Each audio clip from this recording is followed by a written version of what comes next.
नमस्कार किसान भाइयों, स्वागत है कृषि मंत्र में। मैं कृष्णा पाटीदार। और जैसे कि बहुत सारे किसान भाइयों के यहाँ अभी हम जब फील्ड कर रहे थे, देख रहे थे, तो जिन्होंने डॉलर चने की खेती कर रहे हैं और डॉलर चने की फसल लगा रखी है, उनके यहाँ मुख्य एक समस्या देखने को मिल रही है। वो है कि शुरुआती जो आपके ऊपर के 1 से 2 या 3 फूल है, वो पीले होके सूख रहे हैं।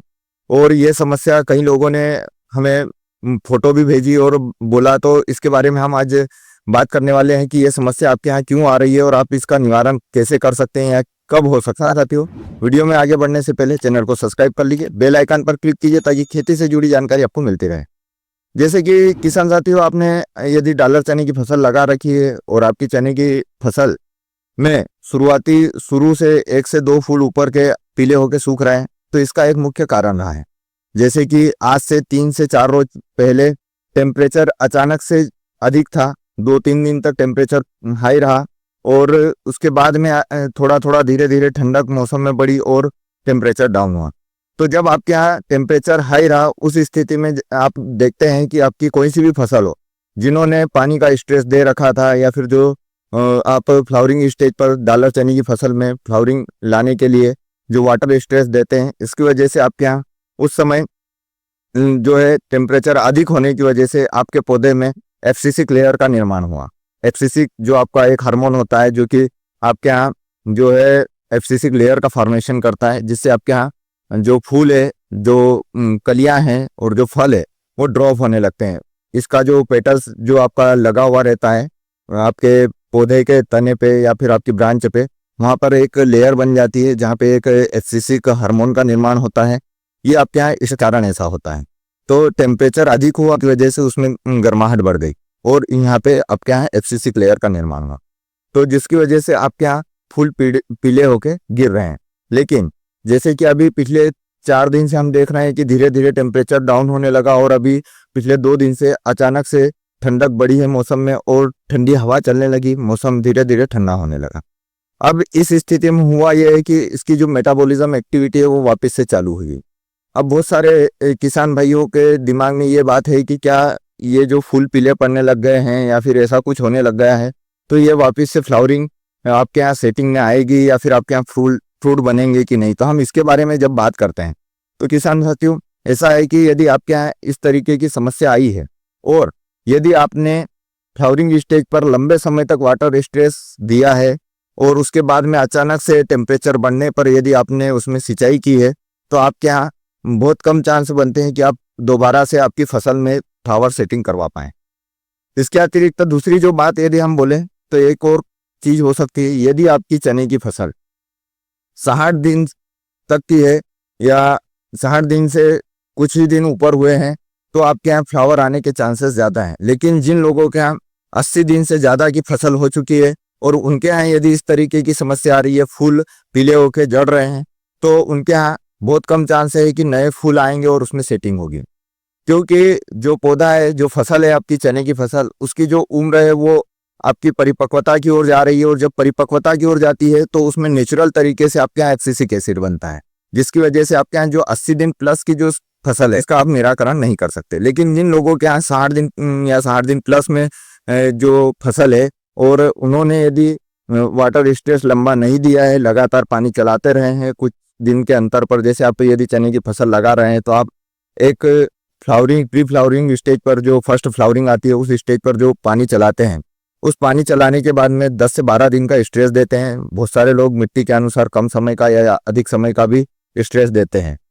लेकिन इसके बाद में हर हफ्ते यदि आपने लगातार एक इंटरवल पर आपने एक निश्चित समय के लिए उसको सिंचाई करते रहे हैं, तो आपके यहाँ यह समस्या नहीं होगी, आपके यहाँ उत्पादन आ जाएगा। अभी भी उसमें फ्लावर सेटिंग आ सकती है, क्योंकि पौधा ठंड का मौसम होने की वजह से आपके यहाँ पौधे में जो मेटाबॉलिज्म एक्टिविटी है वो फिर से चालू हो जाएगी और आपके यहाँ जो है एब्सिसिक लेयर जिन फूलों पर बनी है, सिर्फ वही फूल ड्रॉप होंगे। आप आगे और फूल जो आ सकते हैं उसमें आपके फ्लावर भी आएंगे और आपके यहाँ फ्लावर का पॉड में भी कन्वर्जन होगा।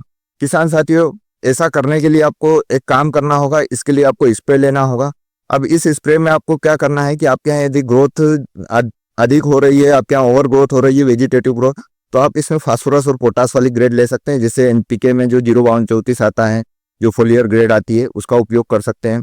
या फिर अन्य भी बहुत सारी एनपीके ग्रेड्स आती है स्पेसिफिक, जो फ्लावरिंग स्टेज के लिए आती है, जैसे महाफिट की आपकी 540-28 आती है, या फिर आप रोहिंजा नेक्स्ट की लेने जाएंगे 1139 आती है। इस तरीके से जिनमें फास्फोरस की मात्रा अधिक है, जो फ्लावर को प्रमोट करती है, ऐसी ग्रेड जो आती है, इनको आप फोलियर स्प्रे में लीजिए। इसके साथ में इन ग्रेड में से किसी एक ग्रेड का आपको उपयोग करना है, और इसके साथ में आपको अनिवार्य रूप से एक फ्लावर बूस्टिंग बायोस्टिमुलेंट लेना है। फ्लावर बूस्टिंग बायोस्टिमुलेंट बहुत सारे मार्केट में उपलब्ध है, जैसे आप होलिस्टिक एग्रो का सेटअप ले सकते हैं। ये बहुत अच्छे से आपके यहाँ फूलों की संख्या को बढ़ाएगा और फूलों का फलों में रूपांतरण बढ़ाएगा। फ्लावर बूस्टिंग बायोस्टिमुलेंट लेने के पीछे एक मुख्य कारण यह है कि इस समय जो टेम्परेचर का फ्लक्चुएशन हुआ है और इसमें जो आपकी फ्लावरिंग डिस्टर्ब हुई है, यह हार्मोनल एक्टिविटी के कारण हुई है, और आप यदि हार्मोन से ही उसको बढ़ाने जाएंगे तो आपके यहाँ समस्या हो सकती है। इसलिए यदि आप उसको नेचुरल तरीके से बढ़ाएंगे तो आपको बायोस्टिमुलेंट देना अनिवार्य है, तो आप इसका उपयोग कीजिए। और साथ में इसके आपको किसी भी, यदि आपके यहाँ पीलापन आ रहा है, यदि आपके यहाँ पीलापन आ रहा है पौधे में, तो आप कोई सा भी फंगीसाइड ले सकते हैं नॉर्मली, जैसे आप हेक्साकोनाजोल 75% वाला ले सकते हैं, या फिर अन्य भी बहुत सारे फंगीसाइड है जिनका आप उपयोग कर सकते हैं। और इसके साथ में आप कोई सा भी, यदि आपके इल्ली की समस्या है तो इल्ली नाशक भी मिला सकते हैं। और जिन किसान भाइयों को यदि ऐसा लग रहा है कि हमने पिछले स्प्रे में या पिछले 1-2 स्प्रे से पीजीआर का उपयोग नहीं किया है, हमारे यहाँ ओवर ग्रोथ हो रही है, वो लोग पीजीआर का भी उपयोग इसके साथ में कर सकते हैं। इस तरीके से आप एक स्प्रे बनाइए। जिन लोगों की फसल अभी 60 दिन या 60 दिन प्लस हुई है और उनके यहाँ यदि फूल जलने की समस्या आ रही है, वो इनमें से इनका एक स्प्रे बनाइए और आप अपनी फसल में, चने की फसल में स्प्रे करवाइए। किसान साथियों, डेफिनेटली आपके यहाँ नए फूल आएंगे, आपके यहाँ फूलों का फलों में रूपांतरण भी आएगा और आपके यहाँ उत्पादन भी अच्छा आएगा। इसके साथ में जब हम बात करते हैं मौसम का फ्लक्चुएशन जो हुआ है, जो टेम्परेचर अधिक गया था और अचानक से डाउन हुआ, तो इसमें पौधे की मेटाबॉलिज्म एक्टिविटी भी डाउन होती है। इसकी वजह से भी ऐसी समस्याएं देखने को मिलती है। आप जब भी ऐसे आपके यहाँ समस्या आ रही है तो आपको विशेष रूप से ध्यान रखना है कि आपको टेम्परेचर बढ़ने पर अचानक से सिंचाई का पानी नहीं बढ़ाना है या अचानक से सिंचाई नहीं देना है, थोड़ा थोड़ा करके पानी देना है। अब जिन लोगों के यहाँ फ्लड इरिगेशन में लगा हुआ है वो लोग तो अब बार बार सिंचाई नहीं कर सकते। उन लोगों के यहाँ, जैसे जिन लोगों ने फ्लड इरिगेशन में लगा रखा है और प्री फ्लावरिंग में जल्दी यदि पानी चला दिया होगा तो उनके यहाँ भी समस्या बनी रहेगी। लेकिन जिन लोगों ने एकदम फ्लावरिंग आने पर यदि सिंचाई की है फ्लड इरिगेशन में, तो उनके यहाँ इस समस्या का समाधान हो सकता है। इस तरीके से आप यदि इसको समझेंगे किसान साथियों, तो आपको बहुत आसानी से समझ में आएगा। हुआ कुछ नहीं है, आपकी फसल ने नेचुरल तरीके से जो होता है, कोई सी भी फसल जब परिपक्वता की ओर जाती है तो उसमें एक एब्सिसिक लेयर का निर्माण होता है, एब्सिसिक एसिड का निर्माण होता है। जब भी पौधा स्ट्रेस में होता है उसमें एब्सिसिक एसिड बनता है, ये नेचुरल बात है। और जब एब्सिसिक एसिड बनता है तो उसका सबसे पहले जो असर होता है, उसका जो इफेक्ट होता है, वो आपके फूलों पर होता है, कलियों पर होता है और फलों पर होता है। और यह जहां तक हो सकता है, जैसे आपके यहाँ जो नए फूल बन रहे हैं, फल बन रहे हैं, उन पर जल्दी होता है। इसलिए ये समस्या आपको देखने को मिली है। ये ऐसी समस्या है जो नेचुरल है, इसको आप आसानी से नेचुरल तरीके से इसको कवर कर सकते हैं यदि आपकी फसल परिपक्वता की स्टेज को क्रॉस नहीं की है तो किसान साथियों, वीडियो अच्छा लगे तो अपने अन्य किसान मित्रों के साथ भी शेयर कीजिए। और यदि आपकी फसल में किसी प्रकार से कोई समस्या आ रही है, आप उसका समाधान चाहते हैं, आप डिस्क्रिप्शन में जाइए, व्हाट्सएप ग्रुप से जुड़िए और आपकी जो भी समस्या हमें भेज दीजिए, हम उसका उचित समाधान आपको दें। धन्यवाद।